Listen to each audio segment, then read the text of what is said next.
من بدري ناويين من يومنا ننزل نشارك وبصوتنا، عارفين ملامح سكتنا، هنمد ايدنا لحزب النور، هنمد ايدنا لحزب النور.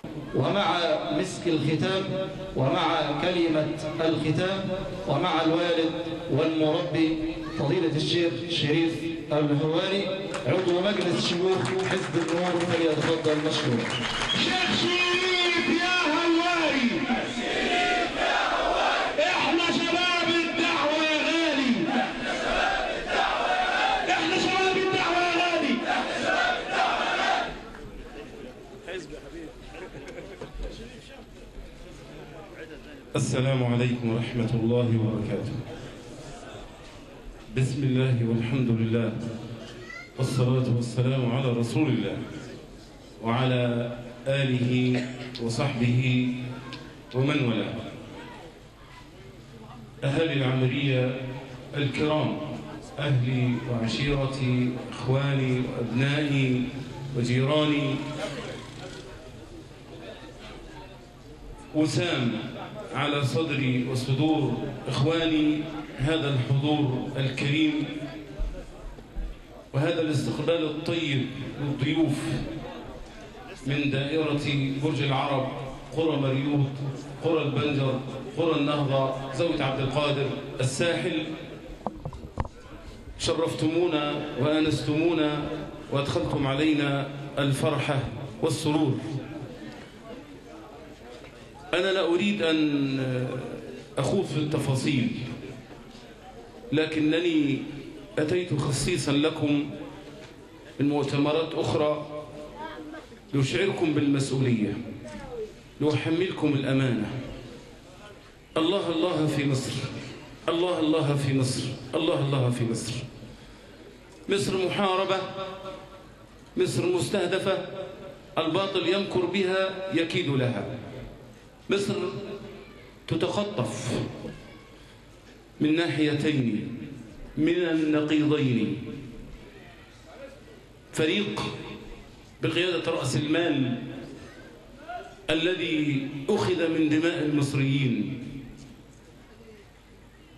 وتصدرته فئة أنتم سمعتم كيف كفرتنا معاشر المصريين على الهواء، كيف سخرت من مواد الشريعة، وكيف سخرت من الحجاب الإسلامي، وكيف تكلم قائدها وقال: أتمنى اليوم الذي أصل فيه إلى أكثرية في البرلمان لأشكل الحكومة، لأصدر دستورا علمانيا لمصر أنزع منه المادة الثانية. وأنا أقول له ولأمثاله: مت بغيرك لن تنال خيرا. وعلى النقيض الطرف الثاني النظام القديم برموز الفساد، يطلون برؤوسهم ليعودوا بمصرنا إلى وراء وراء. ونحن نقول لهؤلاء وهؤلاء إن مصر لن تلدغ من جحر مرتين، فقد عانت لسنين طوال وما زالت تعاني، وفي هذه المرة ستصدر أولى خطوات الإصلاح والتغيير. فالشعب المصري، أتكلم عن أبناء دائرتي، أنهم لن يشتروا بمال، ولن يخدعوا بإعلام، ولن يتعاملوا بمحسوبية ولا عصبية ولا جاهلية. يعلمون بفضل حضورهم الديني وحبهم لشريعتهم أنهم مؤتمنون على مصر، وأنه من الواجب عليهم أن يحافظوا على أمنها واستقرارها ووحدتها، وكذلكم على دفع الأيادي البيضاء الطاهرة النقية، أحسبهم كذلك ولا نزكي على الله أحدا، أن يخطو أول الخطوات على طريق الإصلاح والتغيير متوكلين على الله تبارك وتعالى. الذي أريد أن أتكلم معكم فيه شكوى مريرة قبل أن آتي إليكم رفعتها إلى الله تبارك وتعالى من أناس لا يعرفون المنافسة الشريفة.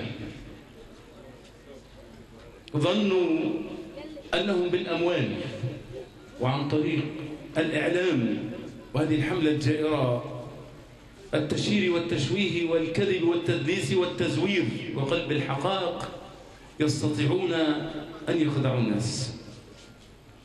والله ما كنت أود أن أتكلم، لكني أردت أن أشهدكم على هذا، لأنني في شكواي إلى الله تبارك وتعالى قلت عند الله تجتمع الخصوم. بعضهم منذ 3 أيام في منطقة برج العرب في مؤتمر من مؤتمرات إياه التي تعرفونها اللي فيها لحم ورز، احنا فقراء ما عندنا شيء غير الدعوات.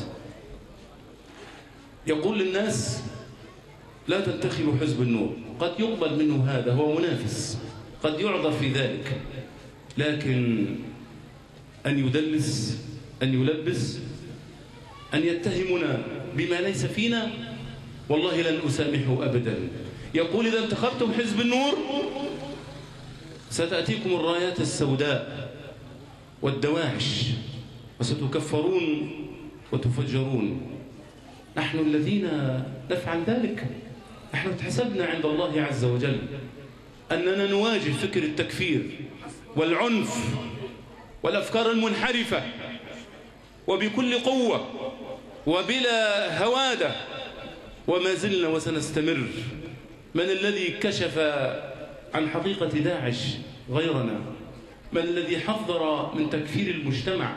الجيش والشرطة وجميع طوائف المجتمع غيرنا بفضل الله تبارك وتعالى. من قام ونظر وأصل لهذه الأفكار المنحرفة غيرنا. من وقف ضد الشيعة الروافض غيرنا. من وقف ضد الإلحاد ودعاة الإباحية والانحلال والانحطاط غيرنا بفضل الله تبارك وتعالى. يستقون المعلومات من إعلام مغرض مضلل عميل مأجور. الأموال تعطى بسخاء وبلا حساب من أجل تنفير الناس عنا، لكن أقول لهم هذه دعاية مجانية لنا. والله لو كنتم تستحقون الشكر لشكرناكم، لكنني أشكوكم إلى الله تبارك وتعالى. نحن قلنا وما زلنا أن شراء الأصوات حرام ولا يجوز شرعا، ومن علم أنه يشتري الأصوات بماله ليحطم طموحات الشباب وفرص الشباب والفقراء أن يصلوا لمثل هذه البرلمانات يرتكب جرما في حق نفسه وفي حق مستقبل أولاده قبل أن يكون الجرم في حق المجتمع وفي حق الدولة. ومن يقبل أن يبيع ضميره بدراهم معدودة أقول له توب إلى الله تبارك وتعالى، فصوتك أمانة وهو شهادة، ومن يكتمها فإنه آثم قلبه. لا أقول لك كما يقولون تعال نقرأ فواتح، تعال نأخذ العهد والميثاق وخذ هذا الجزء والجزء الثاني بعد النتيجة. لا لا لا لا, لا والله أبدا. أنا لن أحجر على فكرك ولا على ثقافتك ولا على عقلك ولا على ديانتك. اختيارك يلزمك. ستقف وتسأل بين يدي المولى لماذا اخترت فلان؟ لماذا؟ للإعلام الذي أثر فيك؟ لعصبية؟ لكونه جار أو ابن البلد أو قريب؟ ماذا ستقول لربك؟ هذه إجابات لن تغني عنك شيئا. اختر من تراه أصلح، اختر القوي الأمين. أنا أقف هذا الموقف بين أيديكم الآن وأنا منكم ولكم وبكم، معكم بدأت. تركت أهلي وعشيرتي في الساحل وعشت بينكم. أخدم الصغير قبل الكبير، وهذا شرف لي وأعتز بذلك، وأدعو الله عز وجل ألا يحرمني من خدمتكم. ليست الأمور من أجل المناصب ولا الوجهات، أنتم تعرفون لو أردناها لحسبناها قبل أن تبدأ، لكننا نرفض ذلك. ولذلك قدمنا هؤلاء الشباب، ووقفت هذه الوقفة أمامكم سميها إن شئت ضامن أو شاهد. هؤلاء أبنائي، هؤلاء تلامذتي، أشرف بذلك. بذل العرق والجهد في تربيتهم وإعدادهم وتأهيلهم ليكونوا نماذج مشرفة، والذي لا إله غيره. أرغموا على الترشح وبكوا. الثلاثة أمامي الآن على المقاعد الفردية بكوا حينما أرغمتهم أنا على الترشح، وحاولوا أن يتفلتوا. اعفنا. منهم من يقبل رأسي، أحمد خليل يحب على رأسي ويقول لي بالله عليك اعفيني. أحمد الشريف يبكي بالدموع، زارع دموع نزلت والله على خده. أخونا فتحي سعد على القائمة من أبناء مطروح من عائلة العاصي كذلك يتصل بي ليلا بالله عليك شوف حد غيري، لأنهم تعلموا منا ومن مشايخنا أن هذا الأمر من طلبه وكل إليه، ومن كلف به أعين عليه من الله عز وجل. ولذلك كل ثقة في أبنائي أن يكونوا خدمة أولا للدين بشفافية ووضوح، يحافظوا على مواد الهوية التي نجحنا بجهد شاق بهذا الرجل الذي ترونه أمامكم، دكتور محمد إبراهيم منصور، فارس التأسيسية لجنة ال50 الذي وقف ينافع عن الهوية بمعاونة الأزهر جزاهم الله خيرا، حتى جعل مواد الهوية في الدستور مؤمنة تحت إشراف الأزهر الشريف،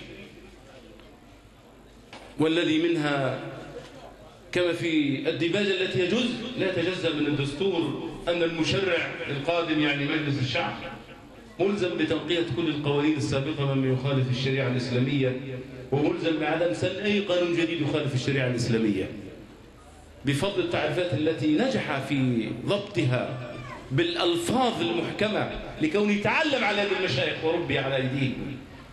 هذا نموذج، هذا لا يحتاج إلى كثير كلام.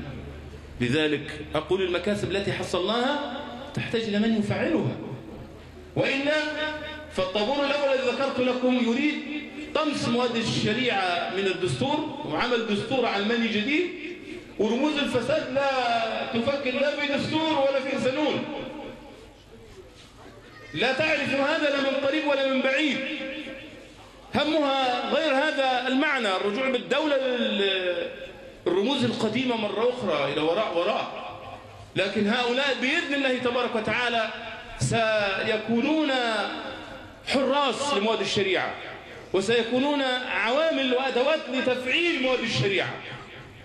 ثانيا اخترناهم ليكونوا في خدمتكم. العامرية وبرج العرب مناطق منكوبة، محرومة، مهمشة، مبعدة، مقصاة. قولوا لي من 40 سنة أين الحقوق؟ مع وجود هذه المميزات التي ذكرها الأبناء الأفاضل الأكارم، نريد هذه المرة أناس يتكلمون بقوة، يأتون لكم بالحقوق وبعدالة. وقفتي هذه أعلم أنها تكلفني الكثير، لو أخطأ أحدهم ستأتونني وأنا أشرف بذلك، والله لن أجاملهم، والله لن أسامحهم إن قصروا في حق من حقوقكم، أنا معكم عليهم. إن القضية أخواني أكبر مما تتصورون وتتخيلون. مصر أمانة في رقابنا جميعا، هي في خطر، تحتاج منا إلى وقفة، بالإضافة إلى الفرد معنا القائمة التي نشرف أن نقدمها إليكم. دكتور محمد إبراهيم منصور، الدكتور طلعت مرزوق، رجل الصعيد الشهم المحترم، الأستاذ والمهندس أشرف ثابت ابن سوهاج البار المحترم المؤدب، الأستاذ الدكتور محمود عبد المنعم أستاذ علوم القرآن التفسير وعلوم القرآن بجامعة الأزهر الشريف نموذج للبذل والعطاء والصبر والاحتساب، رجل معذور ومع ذلك لا يهدأ ولا يرتاح، يطوف البلاد طولا وعرضا. نائب رئيس لجنة شؤون القرآن يعمل بكل قوة في كل المجالات. لما اختاره المشايخ بكى وقال اعفوني. قلنا لا، أنت بتربيتك الأزهرية السلفية تستطيع أن تنافح عن مواد الشريعة الإسلامية وأن تكون لسان معبر.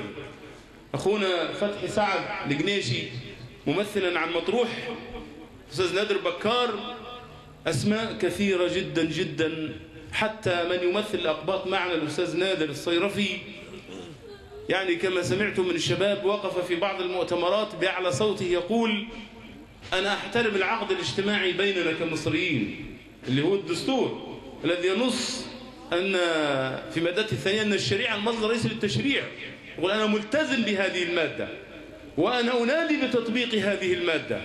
والحمد لله رب العالمين من أول الثمرات الجميلة جدا التي باسمكم جميعا أشكر الدكتور محمد إبراهيم منصور وأقول هنيئا لك، تغبط على هذه الحسنات. سمعتوا طبعا قرار رئيس جامعة الأزهر بمنع المنقبات. جامعة القاهرة، جامعة القاهرة، آسف يا دكتور محمود، آسف جدا، أزهري متعصب. رئيس جامعة القاهرة منع المنقبات من التدريس، فرفع قضية أمام المحكمة الإدارية العليا بفضل الله عز وجل وتوفيقه وبجهود الأخوة الأفاضل وعلى رصيد الدكتور محمد إبراهيم منصور.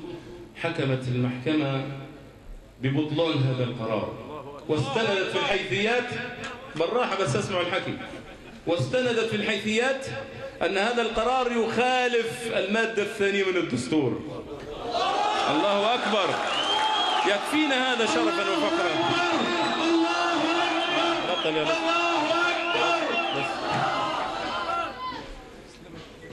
ولذلك كل أمل وكل ثقة في إخواني وأبنائي وأخواتي أهالي العملية الشرفاء الكرام أنهم لن يشتروا بمال ولن يخدعوا بإعلام، وسيتحركون ليقولوا كلمتهم، ليحسموا هذا الموضوع، هذا البرلمان، ليقدموا نموذج لكل الدوائر الأخرى أننا لن نجامل ولن نحابي، وسنختار الأصلح والأنفع للبلاد وللعباد. أقول لا عليكم في هذه الهجمة الإعلامية، شرف لكم أن الدنيا بأسرها تهاجمكم كذبا وزورا وبهتانا لفلسها. أيستطيعون أن ينظرون في فضائياتهم؟ والله ما يستطيعون. أحمد خليل طلع مرتين هدم الحملة التي استمرت لمدة شهرين، فراحوا السكين عليه وقال لك بس ده ما يطلعش تاني، ده بيبوظ الخطة. والله ده كلام ثقة. والحمد لله رب العالمين أننا عبرنا الأزمة النفسية وما عدنا على سلبية، بل نثق أنكم على إيجابية. فقولوا كلمة الحق. أنا لا أخاطب من حضر أمامي فقط، بل أحملكم الأمانة والمسؤولية. ارجع من ورائك لأهل بيتك، لأرحامك، لجيرانك، لزملائك، لأصحابك. تكلم في الطرقات، في الأسواق، في المواصلات، في العمل، في أي مكان. قل للناس الفرصة سانحة للتغيير الحقيقي. قل للناس شراء الأصوات حرام، جريمة في حق الوطن، في حق المجتمع، في حق مستقبل هذه الأمة. قل للناس أنتم شهداء، اختياركم سيكون هو الطريق لتحقيق الإصلاح والتغيير. أما السلبية والقعود والمقاطعة كما ينادي البعض، إنما هي ضوء أخضر لهؤلاء أو لأولئك ليتقدموا الركب، وسنرجع نندم على ما كان منا من تقصير. لذلك أقول لضيوفنا الكرام أهلا ومرحبا بكم، جزاكم الله عنا خيرا. وأقول لكم أهلي وإخواني وجيراني وأبنائي وأخواتي، شرفتمونا، رفعتم رؤوسنا، جزاكم الله عنا خيرا في موازين حسناتكم، وندعو الله على أن نكون عند حسن ظنكم. جزاكم الله خيرا، جزاكم الله خيرا، جزاكم الله خيرا. والسلام عليكم ورحمة الله. شيخ شريف يا هواري، احنا شباب الحزب يا غالي، يا محمد يا منصور، احنا شباب حزب النور، يا محمود يا دكتور، احنا شباب حزب النور، أستاذ فتحي يا ابني سعد، احنا معاك وفينا الوعد، احنا معاك وفينا الوعد، احنا معاك وفينا الوعد. هنمد ايدنا لحزب النور، هنمد ايدنا لحزب النور.